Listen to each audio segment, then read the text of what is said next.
అంటే global south 85% of the global south voice కి ఈ బ్రిక్స్ సమిట్ ఏదైతే ఉందో ఇది ఒక వెరీ ఇంపార్టెంట్ ప్లాట్ఫామ్.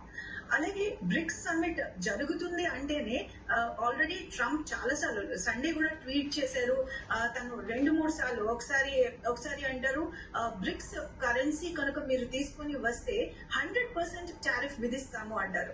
మరొకసారి ఈ యుఎస్ఏ పాలసీ ఇనిషియేటివ్ ఎగెనిస్ట్ గా బ్రిక్స్ ఏమైనా పాలసీ ఇనిషియేటివ్స్ తీసుకొస్తే 10% టారిఫ్, మీకు ఆల్రెడీ ఉన్న టారిఫ్ పై 10% టారిఫ్ విధిస్తాను అని మరొకసారి అంటారు. అంటే దీన్ని బట్టి మనం అర్థం చేసుకోవచ్చు bricks summit is going to be a very very important platform. అయితే బ్రిక్స్ లో ఇప్పుడు మనం చెప్పుకున్నట్లు 10 కంట్రీస్ ఆల్రెడీ ఇనిషియల్ గా జిమ్ ఓ నీల్, ఇతను గోల్డ్మన్ సాచెస్ రిపోర్టర్, అతను ఫస్ట్ టైం ఈ బ్రిక్స్ అనే యాక్రోనిమ్ కోట్ చేశారు. సో 2009 లో మనకు ఫస్ట్ సమ్మిట్ రష్యాలో జరిగింది. దాని తర్వాత ఇప్పుడు మనం 17th బ్రిక్స్ సమ్మిట్ చూస్తున్నాం. అయితే బ్రిక్స్ యాక్రోనిమ్ ఇనిషియల్ గా Brazil, Russia, India, China, south Africa. So దీంతో పాటు ఆల్రెడీ యుఏఈ గానీ, అలాగే ఇరాన్ గానీ, యూథోపియా గానీ, ఈజిప్ట్ గానీ, అలాగే లేటెస్ట్ గా ఇండోనేషియా, అంటే ఆల్రెడీ బ్రిక్స్ 10 దేశాల యొక్క సభ్య దేశం. అలాగే 2023లో సౌదీ అరేబియా కూడా మనం బ్రిక్స్ సభ్యత్వానికి బ్రిక్స్ నేషన్స్ ఒక ఇన్విటేషన్ పంపించాయి. అయితే సౌదీ అరేబియా ఇప్పటి వరకు ఇంకా తను యుఎస్ ని చూస్ చేసుకోవాలా, అలాగే ఇటు బ్రిక్స్ ని చూస్ చేసుకోవాలా అన్న డైనమాలో కంప్లీట్ గా అఫీషియల్ మెంబర్షిప్ తంది కంప్లీట్ అవ్వలేదు. బట్ ఆల్రెడీ బ్రిక్స్ ఈ 10 దేశాల సభ్యత్వంతో ఆల్రెడీ బ్రిక్స్ మనం చూస్తే half of the world population ఉందండి. అలాగే 41.4% of the global GDP, purchasing power పారిటీలో మనం చూసుకున్నట్లయితే 41.4% గ్లోబల్ జీడిపిని రిప్రజెంట్ చేస్తుంది ఈ బ్రిక్స్ రీజనల్ ఎకనామిక్ గ్రూపింగ్. అలాగే దీంతో పాటు ఆల్రెడీ 23 మెంబర్ కంట్రీస్ మాకు బ్రిక్స్ సభ్యత్వం కావాలి అని ఆల్రెడీ మెంబర్షిప్ అప్లై చేసి ఉన్నాయి. దీంతో పాటు మరొక 21 నేషన్స్ అప్లై చేయడానికి వెయిట్ చేస్తున్నాయి. అంటే నియర్లీ 45 కంట్రీస్ బ్రిక్స్ లో మేము చేరుతాము అని ఎదురు చూస్తున్నటువంటి పరిస్థితి. కాబట్టి ఇప్పుడు జరుగుతున్నటువంటి బ్రిక్స్ రీజనల్ గ్రూపింగ్ సమిట్ ఏదైతే ఉందో మొత్తం ప్రపంచ దేశాలన్నీ ఇటు వెస్టర్న్ డామినేటెడ్ ప్లాట్ఫామ్స్ మనం చెప్పుకున్నట్లు G20 గానీ లేదంటే ఇతర వెస్టర్న్ డామినేటెడ్ ప్లాట్ఫామ్స్ ని వదిలేసి they are looking towards BRICS. So దీనికి మెయిన్ రీజన్ ఏంటంటే ఈ వెస్టర్న్ డామినేటెడ్ ప్లాట్ఫామ్స్ లోని ఈ గ్లోబల్ సౌత్ నేషన్స్ యొక్క వాయిస్ ని వినిపించడానికి అవకాశం లేదు. ఫర్ ఎగ్జాంపుల్ IMF కనుక చూసుకున్నట్లయితే దానిలో వీటో పవర్ ఆ నేషన్ యొక్క జీడిపిని అలాగే ఆ నేషన్ యొక్క కాంట్రిబ్యూషన్ పై ఆధారపడి ఉంటుంది. అలాగే మరొక వైపు యునైటెడ్ నేషన్స్ సెక్యూరిటీ కౌన్సిల్ మనం చూసినట్లయితే already it is dominated by western powers.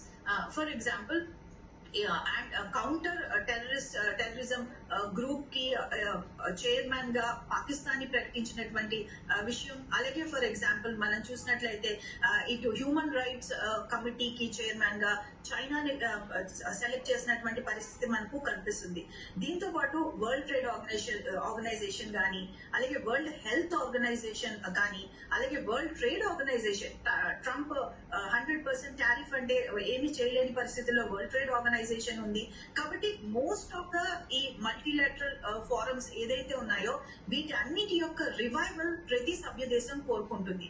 For example especially global south economies కానీ, డెవలపింగ్ ఎకానమీస్ కానీ వీళ్ళు వరల్డ్ బ్యాంక్ కోసం కానీ, ఏషియన్ డెవలప్మెంట్ బ్యాంక్ కానీ, అలాగే మిగిలిన బ్యాంక్స్ కి కానీ, IMF కానీ లోన్ కి వెళ్లే పరిస్థితుల్లో ప్రతి లోన్ కూడా దాంతో కొన్ని శాంక్షన్స్ కానీ, అలాగే కొన్ని కంపల్షన్స్ కానీ తీసుకొని వస్తుంది.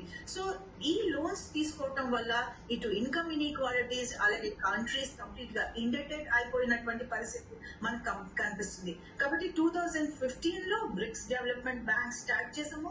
ఈ ఇయర్ ఆల్రెడీ డికేడ్ కంప్లీట్ చేసుకుంటున్నటువంటి పరిస్థితి.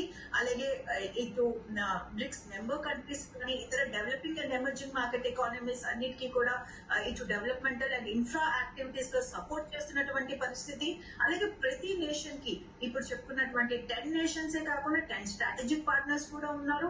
సో ప్రతి ఎమర్జింగ్ మార్కెట్ ఎకానమీ కానీ, డెవలపింగ్ ఎకానమీ కానీ తమ వాయిస్ ని వినిపించడానికి ఒక బెస్ట్ ప్లాట్ఫామ్ బ్రిక్స్ అని బ్రిక్స్ వైపు చూస్తున్నటువంటి పరిస్థితి మనకి ఇప్పుడు కనిపిస్తుంది. అలాగే బ్రిక్స్ లోని ఎమర్జింగ్ అండ్ డెవలప్ ఎకానమీస్ కి క్రూషియల్ అయినటువంటి చాలా ఇంపార్టెంట్ ఇష్యూస్. ఫర్ ఎగ్జాంపుల్ మనం ఆనరబుల్ పిఎం గారి ప్రసంగం చూస్తే బ్రిక్స్ అగ్రికల్చరల్ రీసెర్చ్ ఫోరం కోసం మాట్లాడారు.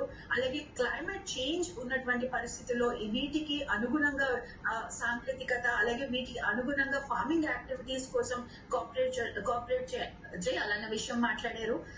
దీంతో పాటు very responsible use of this rare earth metals కానీ, అలాగే మినరల్ రిసోర్సెస్ కానీ కోసం మాట్లాడినటువంటి పరిస్థితి. అలాగే ఆర్టిఫిషియల్ ఇంటెలిజెన్స్, ఇప్పటి వరకు చూస్తే టెక్నాలజీ అండ్ ఆర్టిఫిషియల్ ఇంటెలిజెన్స్ ఇప్పటి వరకు already in the control of developed economies. So మనం భారత్ ఏఐ ఫర్ ఆల్ అనే నినాదంతో ముందుకు వెళ్తుంది. ఏఐ ఫర్ ఆల్ అనే అంశంపై కూడా ఆనరబుల్ పిఎం ప్రసంగించారు. అలాగే దీంతో పాటు రెస్పాన్సిబుల్ క్రెడిట్ మీద కూడా, అలాగే క్రెడిట్ ఇంటిగ్రేషన్ పైన కూడా తన ప్రసంగం మనం చూసాము. అలాగే బ్రిక్స్ సైన్స్ రిపోజిటరీ అనే విషయంపై కూడా ప్రసంగించారు. అన్నిటికంటే ఇంపార్టెంట్ ఇష్యూ ఈ టెర్రరిజం పైన కూడా తన చేసిన ప్రసంగం కంప్లీట్ గా వరల్డ్ అంతా కూడా ఈ రోజు విన్నటువంటి పరిస్థితి.